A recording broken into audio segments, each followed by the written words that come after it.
ఈరోజు ఈ వీడియోలో హనుమకు వడమాల వేయడం వెనుక ఉన్న ఆంతర్యం ఏమిటో తెలుసుకోబోతున్నాం.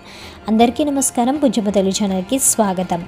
ఆంజనేయుడు కార్యసిద్ధిని శత్రుజయాన్ని కలిగిస్తాడని ప్రతీతి. కోరిన కోరికలు తీర్చే ఆంజనేయునికి భక్తులు భక్తితో వడమాల సమర్పిస్తారు.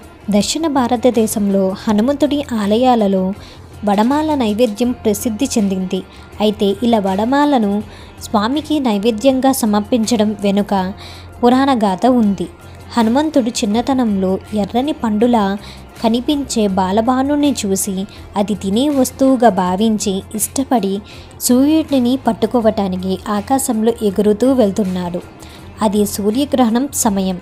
ఆ సమయంలో గ్రహణం కోసం సూర్యుడిని పట్టుకోవటానికి వస్తున్నాడు. రాహు హనుమంతుడు ఒకే సమయంలో సూర్యుడి వైపు పయనించడం మొదలుపెట్టిన వాయువేగంతో హనుమంతుడు ముందుగా సూర్యుడిని చేరుకున్నాడు. రాహుపై గెలిచాడు. బాల హనుమంతుడి శౌర్యం చూసి రాహువు హనుమంతుడిని మెచ్చుకున్నాడు. అంతేకాదు హనుమంతుడికి ఒక వరం ఇచ్చాడు. హనుమంతుడిని పూజించేవారు రాహువుకి ఇష్టమైన మినప్పంపుతో చేసిన ఆహారాన్ని హనుమకు నైవేద్యంగా సమర్పిస్తే రాహు దోషం నుంచి ఉపశమనం లభిస్తుందని వరమిచ్చాడు. హనుమకు అలా సమర్పించే మినప్పప్పు ప్రసాదం ఎలా ఉండాలో కూడా రాహువు వివరించాడు. అది పాములా అంటే తన శరీర భాగంలా ఉండాలని రాహువు హనుమంతుడికి వివరించాడు.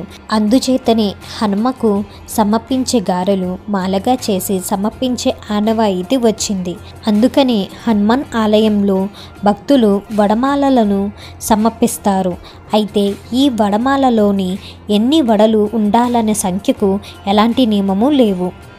చేపట్టిన పనుల్లో విజయం సాధించాలన్న, వివాహ ప్రాప్తి, ఉద్యోగం, శత్రుజయం ఇలా ఎంత కష్టమైన సమస్యలు అయినా హనుమకు వడమాల సమర్పిస్తామని మొక్కుంటే పరిష్కారం లభిస్తుంది. అయితే హనుమకు సమర్పించిన వడమాల ప్రసాదాన్ని అందరికీ పంచిపెడితే ఆ ఫలితం పూర్తిగా దక్కుతుందని శాస్త్రవచనం. జై శ్రీరామ్.